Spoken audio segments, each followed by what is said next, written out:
गुरु सहो सब गुरु भाई बहन को मैं तहे दिल से प्रणाम करती हूँ। मेरी प्रणाम को स्वीकार कीजिएगा दोस्तों। साहब भैया नीलम दीदी के पावन चरणों में मैं कोटि कोटि प्रणाम करती हूँ।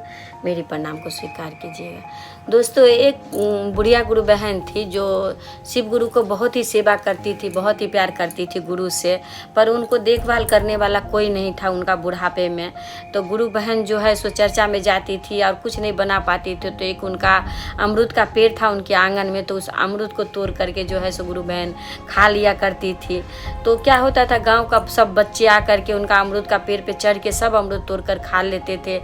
और बुढ़िया माँ जब आती थी तो उनके लिए कुछ भी नहीं बचता था।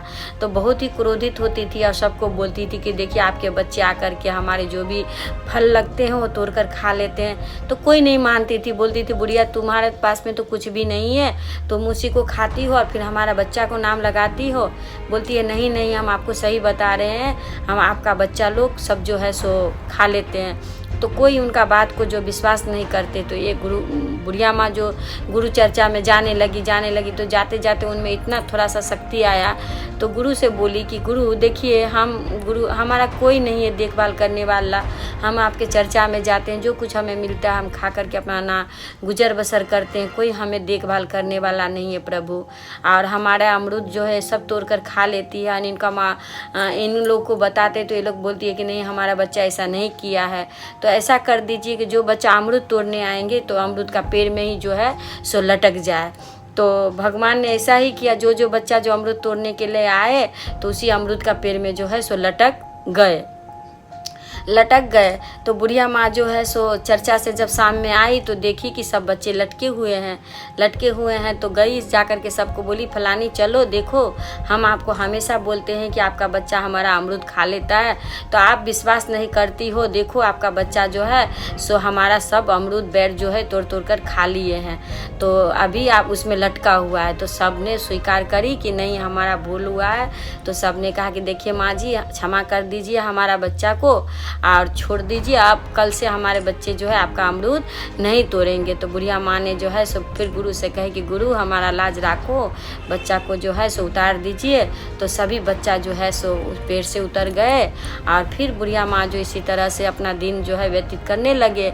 करते करते एक बहुत बड़ा उनके गाँव में जो है मिनी प्रोग्राम होने वाला था। तो बुढ़िया माँ को बहुत शौक था कि मिनी प्रोग्राम देखूं, पर शरीर उनको इतना नहीं चलता था कि वो मतलब कहीं जाए चाहे कुछ करे। तब भी गुरु चर्चा कहीं भी होती तो थोड़ा बहुत हिलते डुलते चली ही जाती थी। तो मिनी प्रोग्राम जब होने वाला था उससे पहले ही बुढ़िया का माँ का डिमांड महादेव के वहाँ से आ गया कि अब आपको जो है इस संसार को तेज करके उस स्वर्ग जाना होगा। तो माता जी को बहुत शौक था कि ये मिनी प्रोग्राम, जैसे कि हमारे साहब भैया आने वाले थे एक बार शहीद मैदान में, तो सबका अभिलाषा था कि साहब आएंगे तो हम लोग जाएंगे। अब मान के चलिए उसी के बीच में अगर तबीयत खराब हो जाए तो कितना बुरा लगा, बाबा मैं जीऊँगी कि नहीं जीऊँगी, मेरे को साहब को देखना है।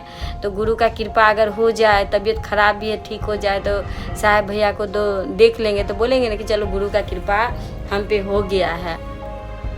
तो बुढ़िया माता बोली कि ये प्रोग्राम में हमें जाना ही है, जैसे भी करके हमें जाना है।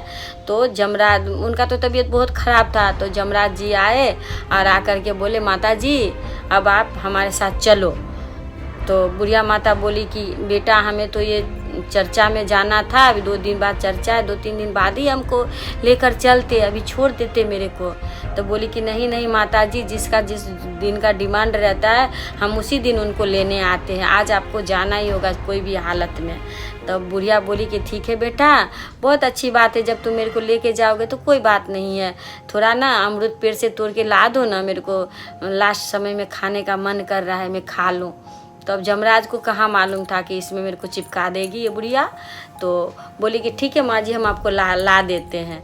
तो जमराज गए अपना वो जो भी गदा उदा रख करके और अमरूद तोड़ने के लिए, जैसे अमरूद तोड़ने के लिए गए तो लटक गए उसमें। अब लटक गए तो जमराज बोले कि देख बुढ़िया हम तेरे को लेने के लिए आए थे, तू मेरे को इसमें लटका दे। बोले अब लटके रहो 2-3 दिन के लिए, क्योंकि हमें तो गुरु चर्चा में भी जाना है।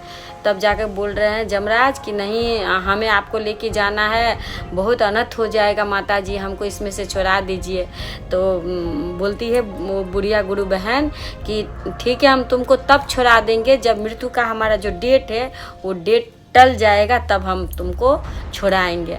तो जैसे कि शाम के समय या 10 बजे या 12 बजे उनको जाने का टाइम है, तो बुढ़िया माँ ने क्या करी कि 4 बजे सुबह में भोर में उनको वहाँ से उतारे।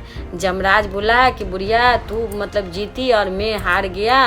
मतलब गुरु का चर्चा में मतलब गुरु का मतलब दया मतलब इतना मतलब ये है कि मौत अगर आपको आ जाए तो उसको खंडित करने वाले कोई भगवान नहीं है, कोई देवता नहीं है। पर आप शिव को अगर गुरु बनाए हैं तो बोलते हैं कालों के काल महाकाल है मेरे महेश्वर शिव, मेरे गुरुदेव, मेरे त्रिकालदर्शी महादेव, वो हर काल को काट देते हैं। तो माता जी को टाइम मिल गया। टाइम मिलने के कारण जो है बुढ़िया माता वो जो चर्चा अटेंड करने वाली थी अटेंड किया। जमराज को भी गुरु चर्चा में जाकर इतना ज्ञान उन्होंने हासिल करी कि उसी के कारण जमराज को भी उन्होंने पानी पिलाया और बच्चा लोग को, गांव वालों को भी, कोई नहीं रहते हुए भी, उसका पति नहीं, बच्चा नहीं रहते हुए भी इस दुनिया को सुख भोग करके सबको पानी पिला करके बुढ़िया जो है भगवान के पास गई। तो हम जब अच्छा कर्म करेंगे, सत्कर्म करेंगे, सच के राह पे चलेंगे तो कोई भी हमें कितना भी चाहे हिलाने का वो हमारा बाल बांका नहीं कर सकते हैं। तो गुरु को लेके हमेशा चलिएगा, गुरु पर हमेशा भरोसा रखिएगा। हमारा गुरुदेव देवों के देव महादेव पल पल दया करते हैं हमारे गुरुदेव। दोस्तों गुरु को कभी भूलना नहीं है हमें। तो गुरु सहो मैं सबको फिर से आप लोगों को प्रणाम करती हूँ, मेरे प्रणाम को स्वीकार कीजिए।